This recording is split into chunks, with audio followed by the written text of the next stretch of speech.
Ladies and gentlemen of YouTube, Transformers fans everywhere, welcome back. LPS, Last Prime Speculator, here to bring you the Transformers The Last Night movie breakdown.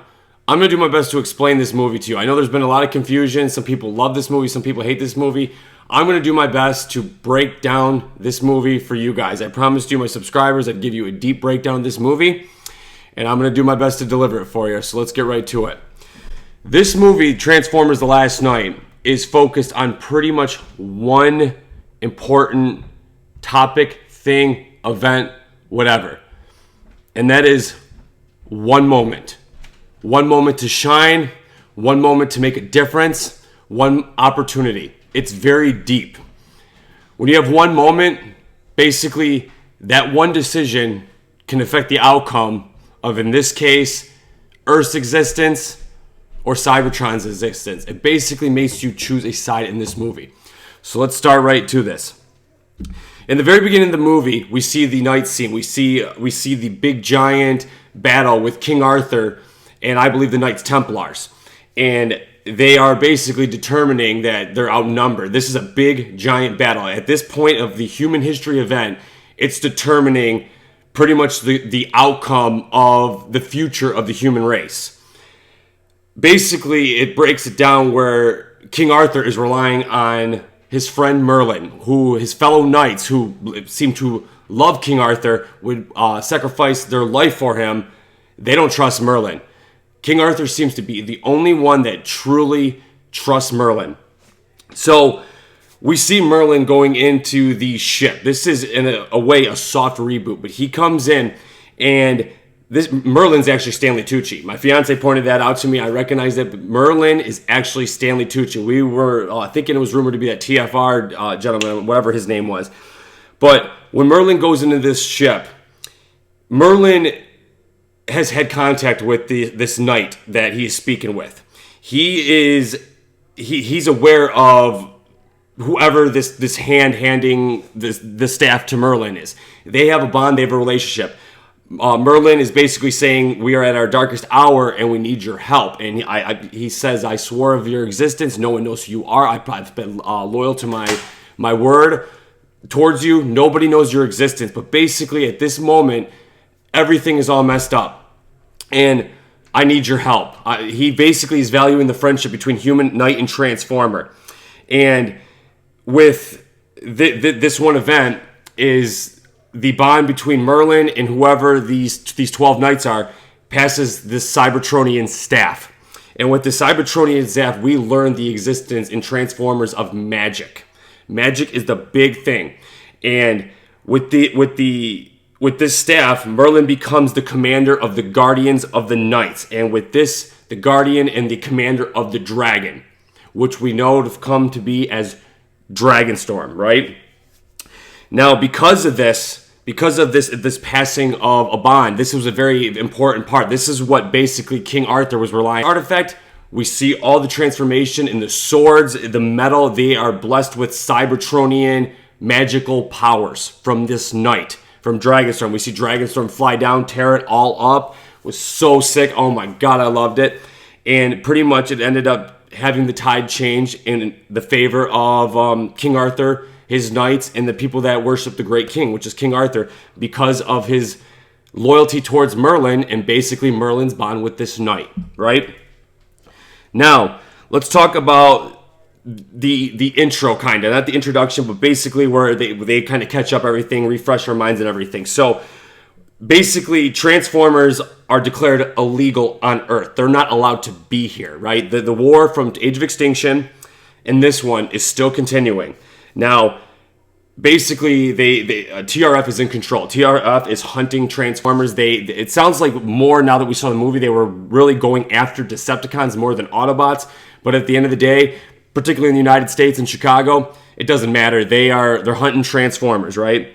They made it clear that Cuba seems to be the only real safe haven that they're really allowing Transformers in this world, in this lore, in this movie. That Cuba seems to be the safe haven. Basically, you hear Anthony Hopkins thing, but the main thing that caught my eye is the Transformers keep coming. And more and more and more. They keep coming for a reason. We've obviously known in this universe that the Transformers keep coming. But the reason why is answered in this movie. No matter what happens, no matter how hard TRF continues to hunt the Transformers, they keep arriving in Earth, right? Izzy is living in Chicago, pretty much, in a contaminated zone, and you can hear the TRF signal when they're hunting, like, I'll call them the mech tech things from Transformers Prime. She's living in this area, and she's being protected by when we finally meet Canopy. And Canopy has all the rocks and everything, basically, in a way, an Autobot protector. In a way, it's a gravel shield in a way. It's her friend. She has a bond with this transforming Canopy. And we also know that, in a way, she kind of built Squeaks. It sounds like Squeak was a former Transformer. That is her friend that she's kind of repaired. She's an inventor, in a way, in this, right? And we see the passion when, obviously, TRF comes and destroys Canopy. And it's nonstop action throughout this movie.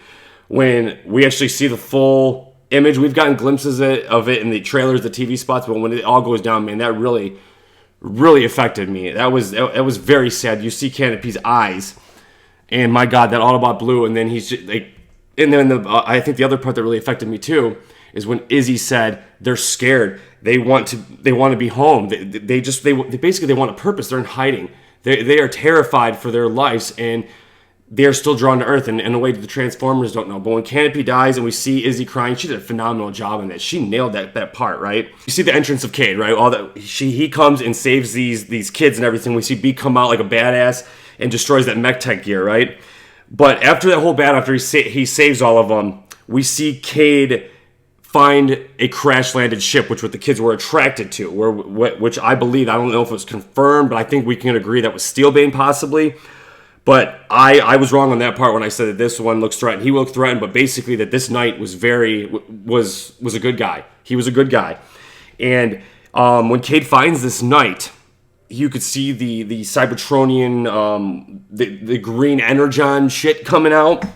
And he basically he hands over his hand and passes over the Knights of Iacon to Cade, right? And he is claiming him that you are now responsible for this. Like, you've earned this in a way. I'm passing this off to you as in a friendship. Again, an artifact knight connection, very similar to the Merlin and known Transformer in the very beginning, right? And Cade, of course, is protecting this Transformer that he just found that is basically on his last breath, who's on the verge of death. This knight right here was his responsibility, is to pass this Knight of Iacon to the future knight that would be responsible to become the savior of Earth in a way, right? And Cade has no intention of an award. Like I said, he cares about the Transformers. His bond with these Cybertronian beings is very unique. I'm a big fan of Cade Yeager in this movie. And when Cade basically declines it, trying to save this knight, it transforms and grows legs. I thought that was really cool. So this Knight of Iacon, just like every other Cybertronian artifact, has the ability to transform. This thing is literally a live Cybertronian artifact, and it's a very, very important icon. It's almost like that the icon chooses who's meant to be the one in a way, the destiny of this artifact it's alive. It is a living Cybertronian artifact, which I thought that was very, very cool, right? Now, Cade was chosen by this knight at this moment, again, at this purpose. This movie is about one moment. Cade was meant to save Izzy and her friends. Cade was meant to find this knight. Cade was meant to speak to this knight. And Cade was chosen by this Iacon at this one moment. This movie is all about a purpose. Cade's purpose was with the bond of these Transformers. In a way, it's very similar to Revenge of the Fallen with the Matrix of Leadership when Sam finds it. It's not given, it's earned. It's the same concept, right? And I love the way they nailed that dark, ancient voice. It had an evil tone, but it wasn't evil. I was actually really digging their older language. I really like that dark raspiness. Like it was very, very deep. Like I said, I really enjoyed that part of the Knights, right? But they made sure to introduce that this is pre-Optimus Prime, who is the 13th Prime. Now there was 12 Knights, right? Hold that thought. And basically, that this happened 1,600 years before the Knights entered Earth. Like, this was planned out, right? Now, I wish they would have did a little bit better of why we'll call it Steelbane was crash landed in Chicago at this moment. Now let's talk about this whole event right here, okay? We are going to basically combine all of this into one scene. This is the Optimus Prime meets his maker, meets Quintessa. I'm going to basically break the whole scene down, all of them, into one. It kind of went through. We're going to just focus on all of it together, okay? So Optimus is floating into space, and right in the very beginning, he's in sleep mode. He's almost in a hibernation. He's floating out into space, and you hear the radio going off, and he's quoting direct quotes from Age of Extinction.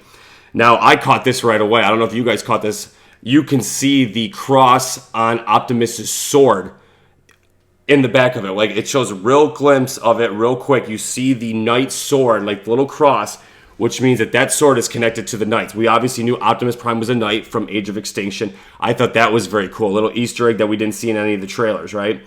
Now, when he's in this sleep mode, he lands on Cybertron.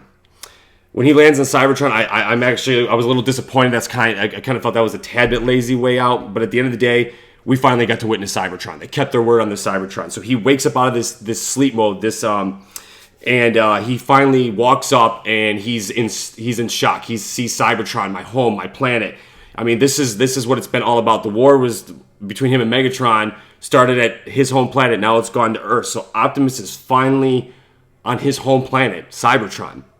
And when he walks up, we finally get to see the Darkness herself, Quintessa, who was phenomenal. I was very, very impressed with the way they had Quintessa. I wish we'd have got to see more of her. But hey, when he walks up to Quintessa, he's walking up to Cybertron looking around, and then you hear the voice. And Quintessa says, "I've been waiting for you. I've been expecting you. I can't really remember." And then she quotes, "Your world is dying. Come meet your maker." Oh, that gave me the chills. And of course, again, we see Optimus rageful, ready to wreak hell on her. I think I can't remember the exact word, but I know he said, "I'm going to kill you." Instantly getting in that old Prime rage mode, kind of setting it up for Quintessa to reveal what's about to happen, right? And this was a thing I saw on social media. It's been about that they didn't touch on the Prime. That is incorrect. There was actually 2 Primes in this, okay? Quintessa claimed herself as the Prime of Life. There's your first Prime right there. So again, Michael Bay did keep his word saying that there was going to be a new Prime. Quintessa is the Prime of Life. In a way, I felt that this idea was a dark idea of Solus Prime with a hint of the quintessence God in a way. But she claims herself as, "I am Quintessa, the Prime of Life, the maker, the creator." In a way, very, very similar to Quintus Prime, which is the seeder of life, right? That is his direct quote as one of the 13. And when Optimus was about to rage on Quintessa, she uses her power. We get to witness her power, and then instantly chains him up and locks him down. And I thought at this point, oh my God, we're about to see the passion of the Prime. And it was a lot shorter than I expected. In a way, I'm disappointed. In a way, I'm also glad, because I was very nervous about seeing that part. She chains Optimus up, right? And if you analyze the way I do, I analyze stuff probably too much. But when I saw this, her connection with Optimus, she explains everything that happened on Cybertron. She blamed Optimus for everything that happened. Optimus says that Megatron started the war. At the end of the day, no, Optimus, you are the one. But the way she was touching Optimus and looking at Optimus, I got the chills when she referred to Optimus Prime as her perfect creation. And then she touches him, like almost like a motherly, loving, like I called that. I called that from day one, is that she looked at Optimus as her prime possession in a way. When she touched him and said, "You're my perfect creation," that's exactly what Optimus is. He's a Prime, right? And she blamed Prime for everything, right? She was blaming him for the war on Cybertron. Optimus's defense was Megatron started, which it's true. She said, "You destroyed their world," referring to as Cybertron, specifically blaming it on Optimus, right?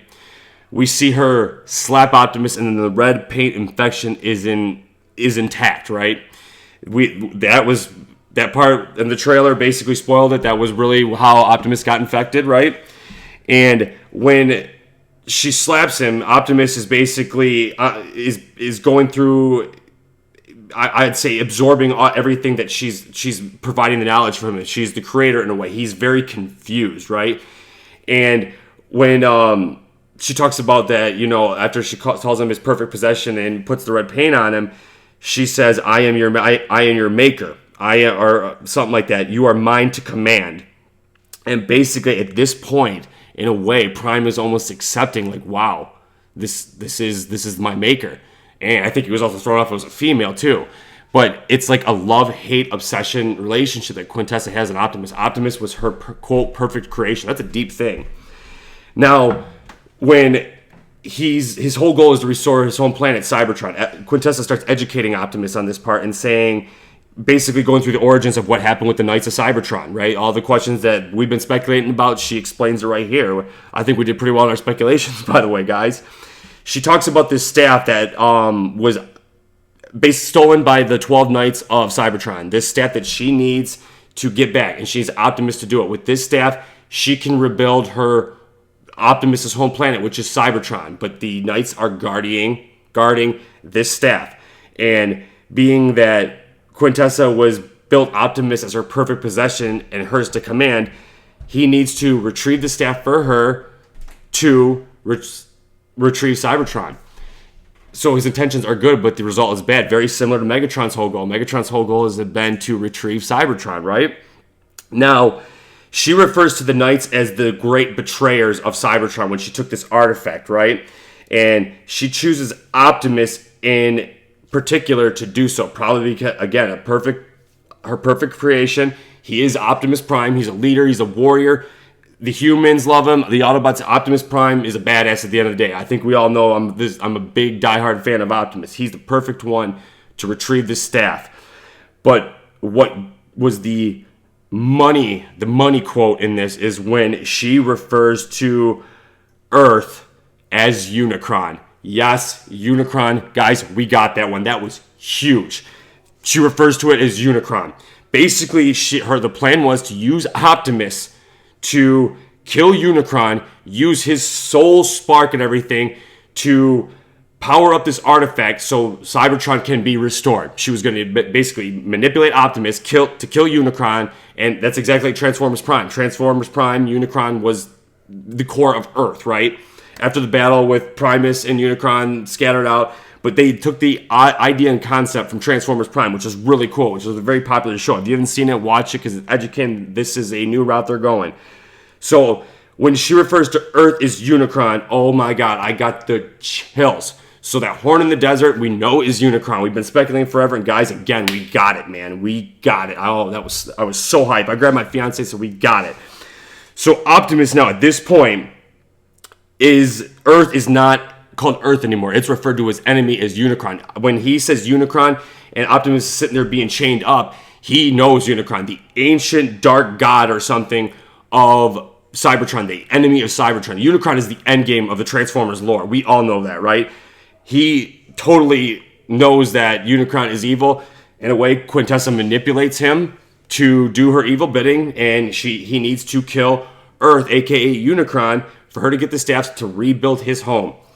And then we see the second Prime board. Yes, there was two Primes in this. So Quintessa, the Prime of Life, and the second Prime was Nemesis Prime. So Michael Bay, again, keep his word. There's two Primes. Again, Quintessa, the Prime of Life, and Nemesis Prime, right? So there's two new Primes there, guys. I know you might be a little bit disappointed in the outcome, but there was two Primes in this. They nailed this. We actually finally knew who the Transformers were in this, right? We could tell who was who in this, right? And I'm just basically going to list a bunch of stuff that I enjoyed about the Autobot and Decepticon personalities, right? Because I felt that this overall was the best movie where we actually knew who the hell all the Transformers were. If you're not a diehard fan at some of these movies, you probably didn't know who the hell they were. There were times where they were fighting and we had no idea who they are. They nailed it on this part. So I'm just going to give you a couple examples where I really loved that they nailed on this, okay? Now, I love the personalities. A big example of a personality I can think of off the top of my head is when we finally got to see Drift. We see Drift practicing his samurai, practicing his swords, his time of peace. You see him basically crawling on the junkyard on top of the cars with his sword, and he's teaching his samurai knight codes. He's practicing. He's like doing his his meditation in a way, right? And then we see the Dinobots, little baby Dinobots come out, and he instantly goes back. But that was really cool. That was something that they nailed about these personalities. They told us that they were going to basically have these Transformers have personalities. I think they did an excellent job, and that was one of the parts that stick with me. I thought that was so cool when I saw that. Now, we also got to see more transformations. I know in the big example in Transformers Age of Extinction, we never saw Hound transform at all. In this one, he transformed. We see it multiple times. We saw the transformations. We saw it all happen. It wasn't just like they were walking around. I mean, it's called Transformers. The transformation part's one of my favorite. They nailed it. We see Megatron transform. We see Crosshairs transform. We see a ton of transformations and Hound multiple times, right? And the thing that I loved really, I thought they did a very good job of, is that the bond that Cade has with these Autobots. In this junkyard, it is a circus. Cade is protecting these Autobots, right? And what's his name? Carmichael or whatever is basically took this job as an ad, and it sounds like when Cade goes to do his missions to basically protect Earth and do his heroic stuff, Transformers just run wild around this place, and there's no control, particularly Grimlock. You got to think of Grimlock, too, at this point. I love the way they know Grimlock. I know people are disappointed that he didn't talk, he didn't have that big of a role.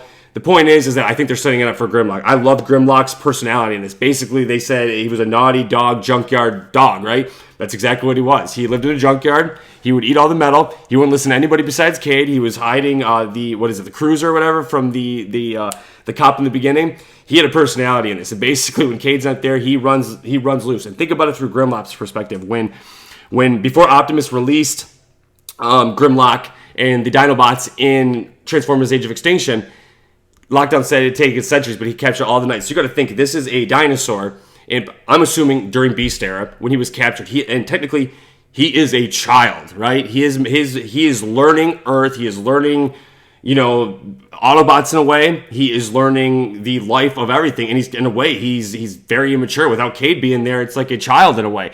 Daddy's not home. Kids run out and play and do whatever he wants. And he's not going to listen to anybody besides Cade, because Optimus, before he left, said, you have to basically protect this family and listen to Cade, right? I thought that was very cool, right? And Bumblebee was established as the new leader of the Autobots, which he was. And it's something that I thought, again, with the personalities they added, is when Crosshairs refers to Bumblebee and they start bickering, and he refers to him as, you are no Optimus Prime. So they are again loyal to Optimus, but that is something that is a character trait that gets overlooked, is that they are comparing Bumblebee and Optimus Prime, and at the end of the day, Bumblebee knows he's no Optimus Prime. He's loyal to Optimus Prime. I thought that was very cool, right? And I love the frustration that Cade shows with these Transformers, right? I love the fact when the Junkions came out, which we didn't get to see too much of the Junkion, but when they came out, it's like not only Cade was disgusted that the Junkion was here, all the Transformers were ticked off that the Junkion showed up. I thought that was very cool. I thought that was very funny. Like, oh man, he's here. And it sounds like they all hated him. So, and the best part is that they all talk smack to each other too. That is something, again, that I felt Michael Bay got very well, is that he made the Transformers communicate and have a personality and be able to, disagree. Like, that is what I loved about Transformers comic books, everything growing up, is Transformers have a soul, and they did their best to be able to nail that, and it was just small details, and I felt like that was getting overlooked. We finally got to meet the Decepticons. Now, I loved the intro. We finally got to see, we learned about Mohawk, we learned about Deadrot, we learned about Zeus, and we learned about Onslaught, right? They had their own little intro. I thought that was very cool, very creative, that we actually knew who they were. Yeah, they weren't in it that much, but basically, I felt that in a way that we were going to be seeing these Decepticons in the live-action universe down the road. This was like their introduction, because some of them got in and some of them got out, right? And Berserker, sucking the blood and everything, didn't even get released, and that was an awesome-looking Decepticon. His backstory was amazing. Again, with the personalities, to negotiate when Megatron met Lennox up and was trying to get his boys out, they had to deal with lawyers. I thought that was very cool. Again, Megatron was negotiating with them, and at the end of the day, Lennox was the middleman, and that's something that the human element and transform element was really cool that gets overlooked, is that they are now a part of our planet. At the end of the day, when you got prisoners, you're going to have to deal with lawyers. I thought that was very cool, that was very creative. And They listed them all up completely for us. We know exactly who it was this time. They made it clear that this is Berserker, this is Zeus. We knew each Transformer in this movie, right? Each one had a personality. Some people love the idea of them like talking shit. One stole the bank, one robbed a bank. I love that stuff. I think that's creative. I know some people were digging it, but I thought that was... They each have their own story in each origins. Again, I believe that this is the seed of this new live-action universe that they're going. We're learning the development of these characters down the road. I think that this movie is a total cliffhanger, right? This is leading up to what's to come. And the CGI was incredible. I personally thought that they looked too human in the fourth one. I felt that this one was a very good balance in this, right?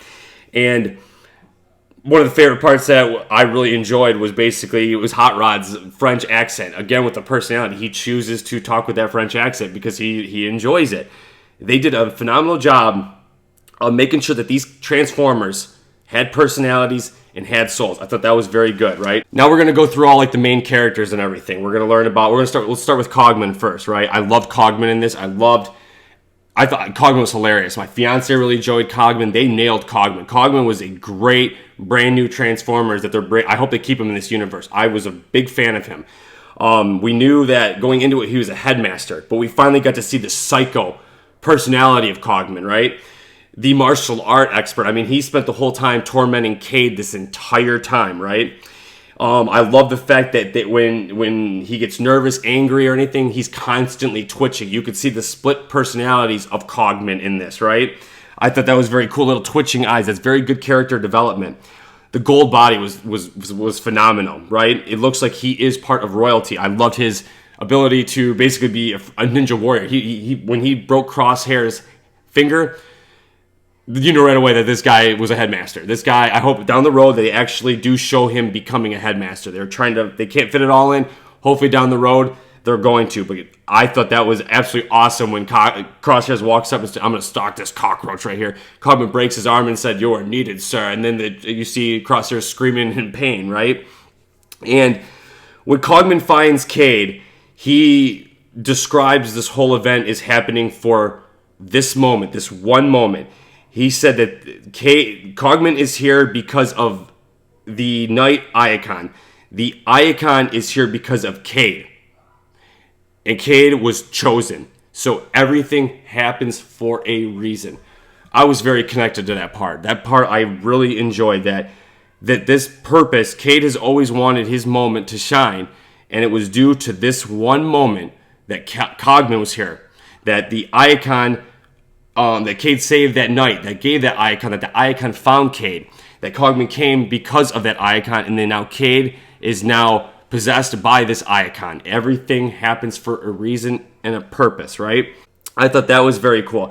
But the one thing that he kept saying is that everything comes down to one moment. One moment, one purpose. This is bigger than anything. I thought that was absolutely phenomenal, right? Cogman is a server as well. Apparently, Cogman can fly in airplanes. He can drive. He's stronger than hell. He's a protector. He's very proper. He's extremely educated. And he's got ammo in his mouth, too. He is literally the ultimate butler. I mean, if we can get our hands on Cogman, man, no one would... that would be the best server that anybody could ask for. Perfect for Sir Edward Burton, right? And he's been serving the secret society for over 700 years. And... out of all of them, all those 700 he's been around that he's served, 700 years, his favorite is Sir Edward Burton. Now let's talk about Anthony Hopkins, a.k.a. Sir Edward Burton, right? I loved his character in this. It was cool. I thought he nailed this character. You could tell he really enjoyed playing this character. You got to think, Anthony Hopkins always plays a bad guy or a creeper. In this one, he was a good guy, proper, and he got to be funny. And you could tell he really enjoyed doing this part. I thought it was even more remarkable. You know Anthony Hopkins doesn't know anything about Transformers. But you know what? He nailed this character. And his bond with him and Cogman was phenomenal. But Sir Edward Burton's character from this movie is... he knows the deep history of the Transformers and why they keep coming back on Earth. He knows the connection. He is the last surviving order of the Witwickens, the secret society of the UK. I thought that was awesome. It all made sense when I heard that. I know some people on my channel were commenting on that.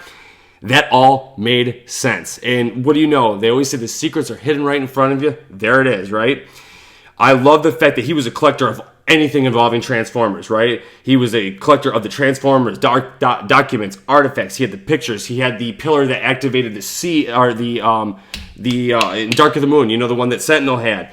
We saw all of that. We saw pieces of the cube. We saw pictures of Megatron. This Wiccan's job was to literally protect the historical documents, artifacts, anything involving the Transformers on Earth, and the true secret of why they keep coming here, right? When he explained the Wiccan history, I love the fact how they described everything. They talked about, they let people who are not educated in this know what the Woodwickens are. When he said we're brilliant minds, explorers, artists, seekers. He talked about the Woodwickens' true purpose, though, was to protect the secret history of the Transformers and their history, and pretty much the Knights in general, right? And he talked about how when he was he served the Royal Navy, that Bumblebee basically had an important event in World War II and changed the tide of the war during World War II when they destroyed the Nazis. That he was actually with Bumblebee in that invasion, and it was called the Devil's Brigade, which is actually a real thing that happened in World War II. They just rewrote history and told us the real secret story, right? The Round Table, and he explained to us what the Round Table was. The Round Table was directly from Cybertron, and it was when 12 human knights and 12 Cybertronian knights forged this bond around this table to protect the secrets. This is where the secrets of the bond of the sword was forged over this round table, which in this world is Cybertronian. And this was where the tide of human history basically began. This is where that they were going to protect basically till their death this artifact that was stolen from Quintessa, the Knights have. And the key word that I loved about they actually got, 12. That's huge. 12 Knights, 12 humans. His whole dream was to turn the tide of human history. He wanted to basically serve and connect this puzzle that his family that's been working on the entire time. And again, it came down to one moment. Now let's talk about Cade Yeager. We know Cade Yeager is an inventor. We know his love and protection of the Autobots. He is now on Earth, and he is responsible for protecting the Autobots and the Transformers. He is take it upon himself to basically, leave his daughter as well to protect the Transformers. The TRF is hunting them, and now he's feeling obligated, and he's connected to all these Cybertronian figures. I love that about Cade. Cade has a spark and a soul, and it's really weird that the soul and the spark, it's the same thing. And I felt that with Cade's character, out of all these Transformers and characters, they nail that very well in all these movies with Mark Wahlberg. And plus, I love Mark Wahlberg. Shout out to you, Mark. It said, legend said that one last night would be chosen through the struggles to save the world when it was about to begin. Which we find out that Cade Yeager is the last knight. Cade Yeager was chosen for this one moment. Again, one moment. I know I keep repeating myself, but that's what this movie is about. It's about one moment, one opportunity, and this is what Cade Yeager has waited his entire life for. I loved how Anthony Hopkins also described the qualities of a knight, and which Cade Yeager possesses. To be a true knight, to be chosen, you have to have the pureness in heart, a pure soul, kind. I've done, if you want to learn about the pureness of a sword with Excalibur, check out one of my documentaries, The Sword of War, Excalibur. I touch real briefly on that. Honor, integrity. And Cade Yeager has gone through his own redemption trials in a way. He has suffered tremendous loss. His friends are all gone. He is on the run. His wife died giving birth to Tessa. Tessa is gone. His friend Optimus Prime is missing. He feels obligated to protect these. I'm assuming every Transformer that dies under his watch hits his soul extremely hard. And he was meant for that purpose. That was his journey came to this moment, that everything you went through, all the pain and suffering is gone. Look, I'm getting the chills. That you are destined. You are the last knight. You are chosen. There's a reason why the Autobots are here, and there's a reason why you're protecting them. I thought that was absolutely, absolutely amazing. I loved Cade Yeager's part. I'm very, very connected with this knight's origin, guys, if you can't tell. This is very personal to me. Vivian, and this was the biggest surprise, man. we called this one too. We said that basically that the only person that the Maker can be defeated by would be a woman, right? We called this a speculation. It made sense. I called it woman and a woman, Maker versus Maker, female versus female. Why couldn't she be the only one to destroy the Maker? But the cool part is that she is basically, from what we learned when Edward educates Vivian, he talks about that she is basically the professor of magic. She is the direct bloodline of Merlin. She has the DNA of Merlin, who received the Cybertronian staff from the Guardian Knights, and only she can activate this. Again, the Maker, the creator, a female, and makes a lot of sense. She was obsessed with solving her father's puzzle, right? Her father was part of that secret society as well, the Woodwiccan ones that were sworn to keep the secrets of the Transformers.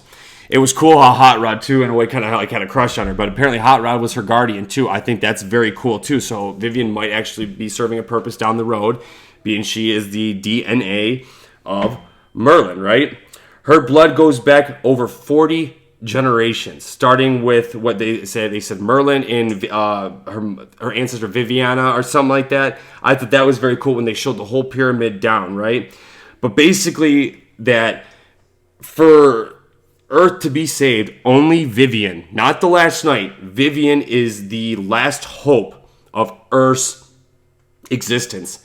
And her DNA is what will forge the staff that the knights are protecting. She is the last hope, and she is the one that will be responsible for saving us and our existence on this planet, right? We nailed this too, man. We talked about how all the continents were all entitled into one at one point, and then basically over evolution and through core, everything that's going on, it ended up basically creating the current world as it is today, but it was all connected over 6 horns.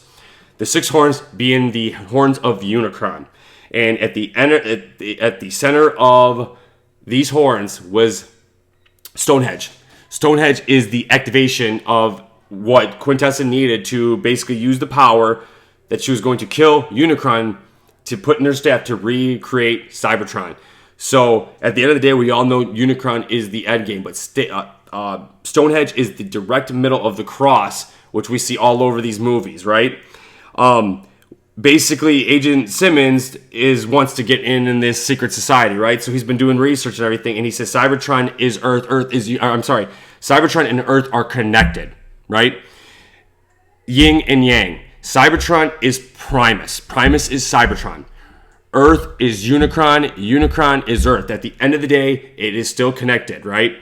Basically, they took it from Transformers Prime again, is that Unicron is Earth and Cybertron is Primus, and they are still fighting. It's still connected. That's why they keep coming back, right? They answer that. When they talked about the 6 horns and everything going around, obviously the 6 horns I thought was a big significant because basically Unicron is the devil. And the 6 horns were in basically major events that happened in these movies in Transformers. The 6 horns was in Jordan. We know about that's where the Tomb of the Primes were. But basically when the end of the Earth was coming near, and they talked about that these horns were basically growing 3 inches or 3 millimeters a day or whatever, that when these horns start to rise, that this was the end of days that come, that Cybertron was coming for Earth, which basically Earth is a Unicron. Earth is an actual transformer. And the horn was the key to the locations of everything that's pinpointed for the Transformers and Earth, right? And basically that Stonehenge was the center core and spark of Earth for Unicron. The round table was in Stonehenge. Everything that in this dead center came down to this one moment. So where they made this bond of forge with the knights and the human knights, these 12 knights and 12 guardians, was to keep Unicron locked in Earth and keep Quintessa away from this artifact. I thought that was phenomenal. Basically, the Unicron thing is a cliffhanger, but we did the top 10. We nailed it. It is Unicron. How awesome is that, guys? Let's talk about the ship in the water. The ship in the water, when Cade or Vivian get closer, the ship awakens. The lights turn on. It starts breathing. This is, in a way, a Titan transformer. It's that lock thing. It is basically the key that Quintessa needs. But it starts activating and turning on. Probably because of, somehow Vivian and Quintessa, the Maker, they didn't touch on it, are connected. It's awakening.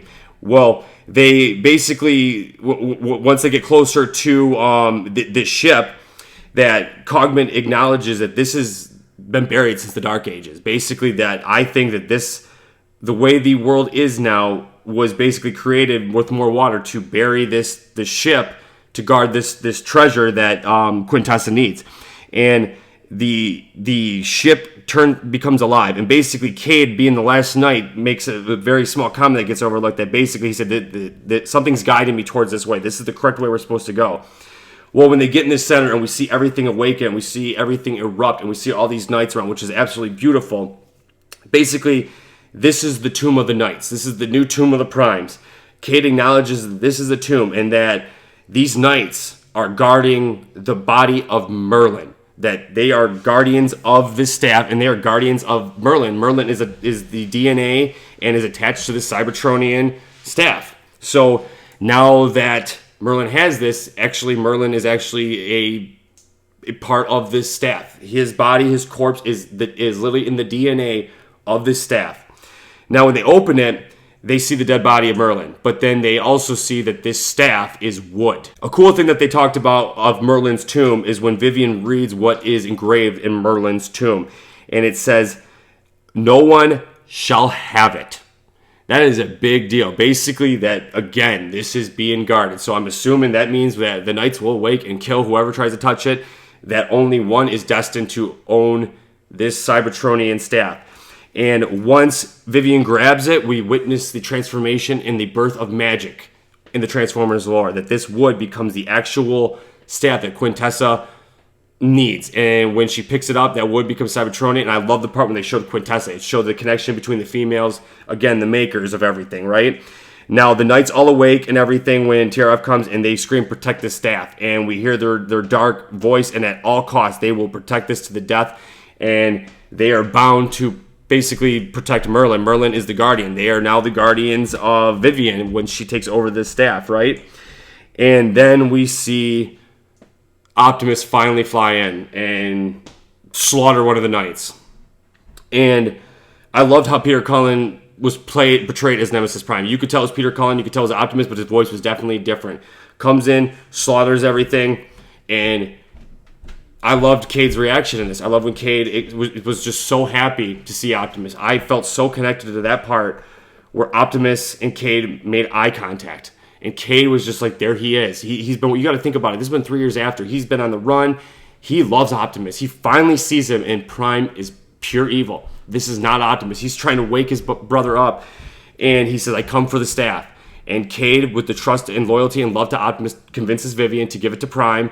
And Prime ends up taking the staff, and then we start witnessing the Prime vs. B fight. The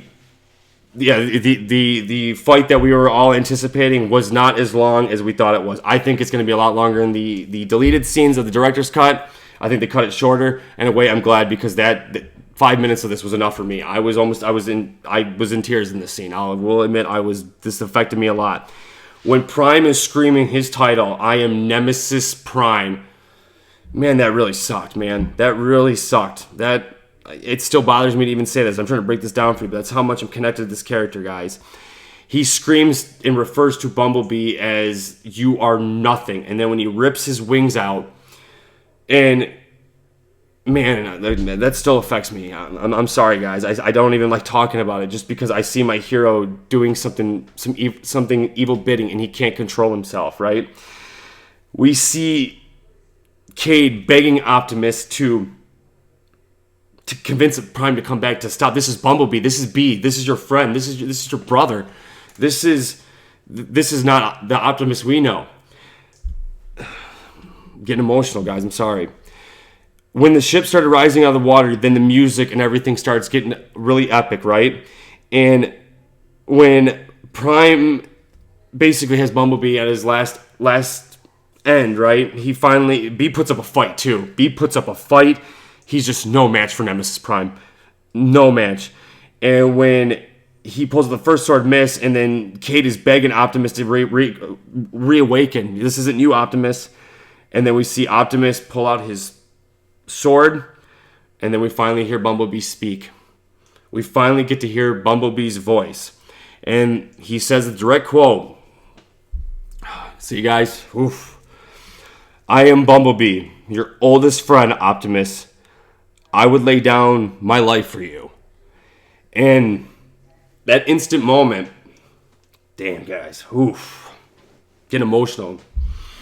I'm very connected to this scene, man. I'm very connected to this character a lot. And through this scene right here, we finally realize why we're so connected to this Transformers. Optimus breaks his curse, not from magic, not from some Cybertronian power. He breaks his evil curse by Quintessa because he has a soul. That he sees his oldest friend Bumblebee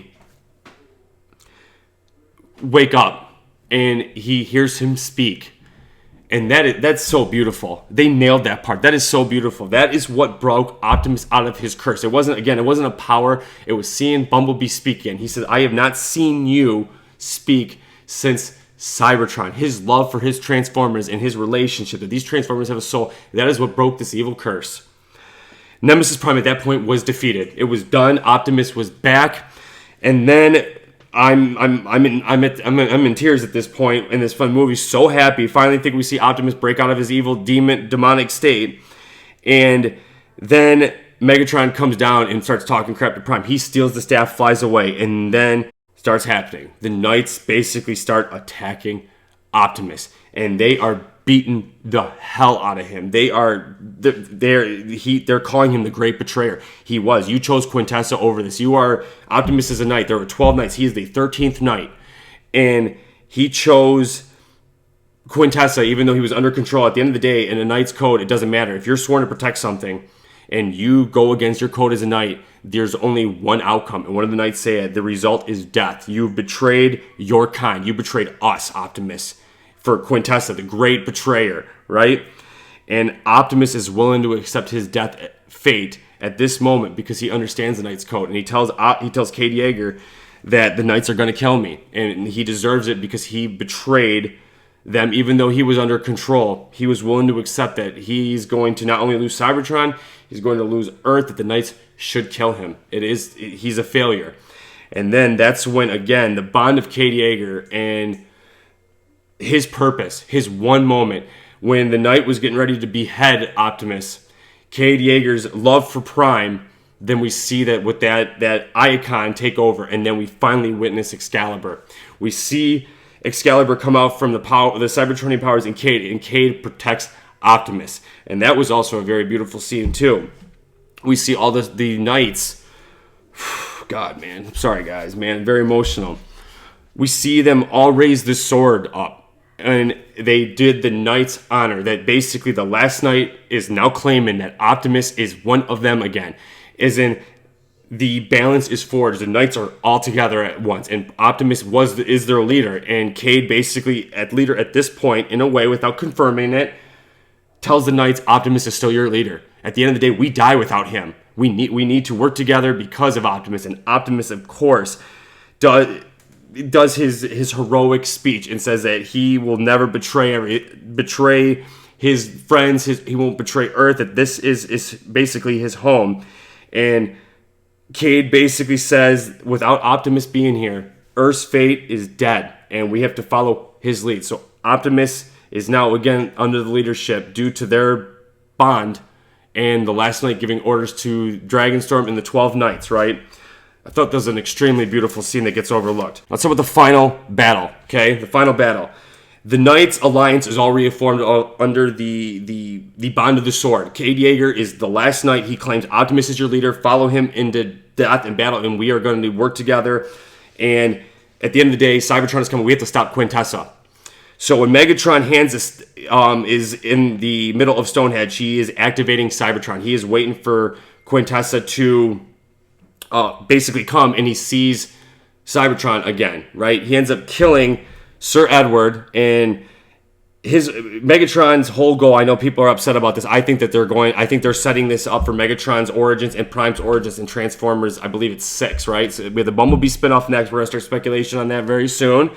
But I think that the Megatron was under the control of Quintessa. Quintessa is still alive, we know that, but I think that they are going to touch this in Transformers 6 of what happened to Megatron and how he became Galvatron and all that.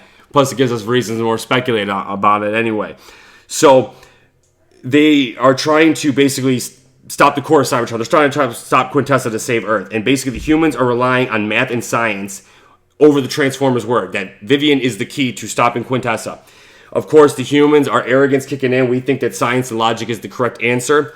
And it turns out that Prime speaks to the leader and tells Vivian that she is the key to defeat Quintessa. That they have to get in the middle of center and they got to get Vivian to Quintessa to prevent Cybertron and Earth from colliding. And then Megatron hands it off to the staff to Quintessa, and Quintessa starts activating Stonehenge and infecting the key, and we start witnessing the birth of possibly the thing of Unicron coming out of Earth, right?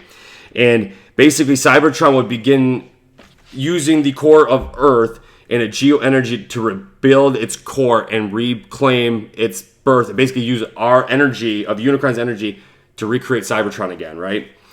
And then Cade starts quoting Optimus. This is one of my favorite quotes. I believed in the great ones, Optimus Prime and the Autobots. Everybody lost hope. I did not. I never lost hope in this either. I knew Prime was going to come back. I knew it, and he knew it, and he was willing to lay his life down for Optimus. And that is such a unique bond that I felt that they nailed very well, right? Then we finally see the 12 Knights forge into Dragonstorm. And I was wrong about that. And you know what? When I saw the 2 toys leaked out, I was disappointed that it was only 2 toys and it became Dragonstorm. I'm like, how the hell does that even work? With 12 Knights as the Guardian becoming Dragonstorm, now it makes sense. I'm totally cool with it. That explains the size of Dragonstorm. That explains the Guardian part, the 3 heads, how Dragonstorm is so massive that literally the Knights itself become a Guardian and become Dragonstorm. I actually was totally cool with that combiner, and I think it's a phenomenal idea, and I hope they keep it.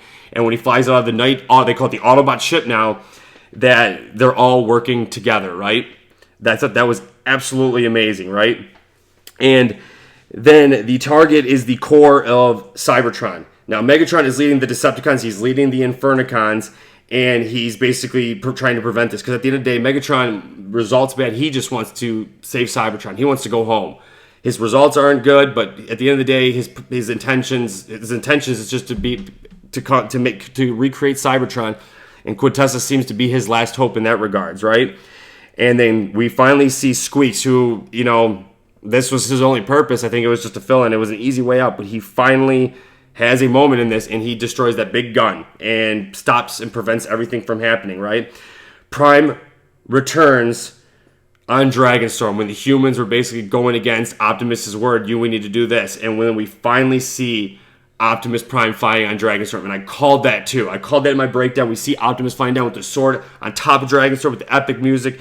He slides in like a badass, totally messes up Infernicons. Oh my god, it was so beautiful. It was one of my favorite scenes. I waited the whole time. I wish we could have saw more of it. At the end of the day, we got that right, man. So basically it was an upgraded version of Age of Extinction. And then, long story short, they ended up destroying. They ended up basically siding with Optimus, and Optimus basically was right the entire time. The Transformers were right. Mathematics and science does not matter. This is a Transformer. It's different. It's not like our Earth and science. The only way that Quintessa could be defeated was to get Vivian to Quintessa. Prime shoots Quintessa.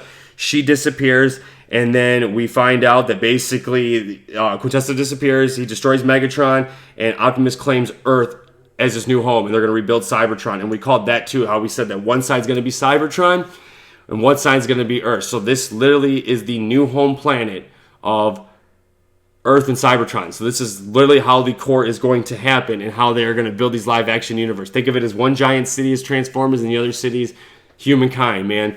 Absolutely amazing. Now, I really, really enjoyed this movie, guys. And at the very end, we get the cliffhanger where we see Quintessa as Gemma Chang, and she's in a human form. Again, a maker. Quintessa is not going anywhere, and now she was going to use Unicron as her own evil way. She was going to basically use it to restore Cybertron. She's going to kill Unicron. Now that Optimus is no longer under her control, and the Knights are now with the humans are Knights, everything's good. Now her goal is to use Unicron against Earth and Cybertron and use basically Unicron as her own bidding. And we all know the end game, man. Unicron at the end of the day doesn't bow to anyone. If he gets awoken, that's going to be Quintessa's worst mistake ever. So there you guys go. I broke down this whole trailer for you and everything. Now here's something I also want to talk about, guys, is that this movie has generated a lot of negativity, a lot of hate.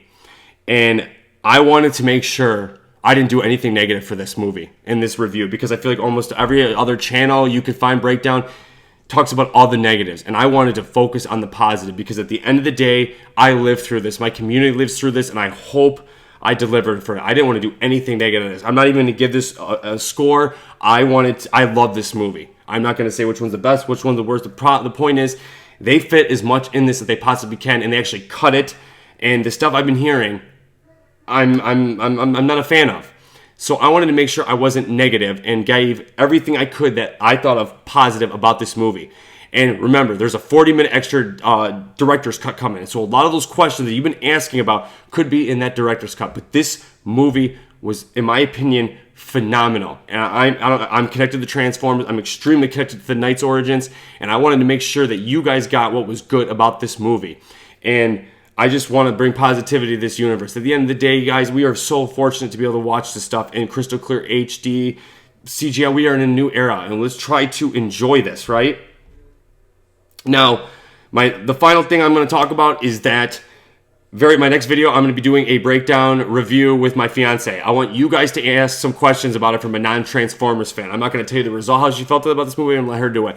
Make sure to send your questions. Make sure to provide your name, ask a question, get a shout out. We're going to do like a Q&A review from a non-Transformers fan. She's going to answer a question on it, and then I'm kind of going to answer it after. But make sure you guys send her questions and learn about Lindsay, learn about my fiance and her from a non-Transformers fan. You might be surprised at the results. So make sure you send your guys' questions, guys. So guys, I hope you enjoyed this review, this breakdown. I want to make sure I did create a lot of positivity for it. Make sure to send my fiance some questions. I will make sure to acknowledge your questions, say your name, give you a shout out. But yeah, get to know a little bit from a non-Transformers fan. We're going to do a video. My next video is going to be strictly focusing on that. So you're going to meet my fiance. Make sure to send some questions. We're going to do a non-Transformers fan and a Transformers fan, kind of a Q&A movie breakdown of the last night. So to my subscribers, I love you so much. Make sure to hit that like button if you're not familiar. We dig deep in the lore of Transformers. Again, to my subscribers, I love you so much. Hope you guys enjoyed this video. LPS, Last Prime Speculator. Peace.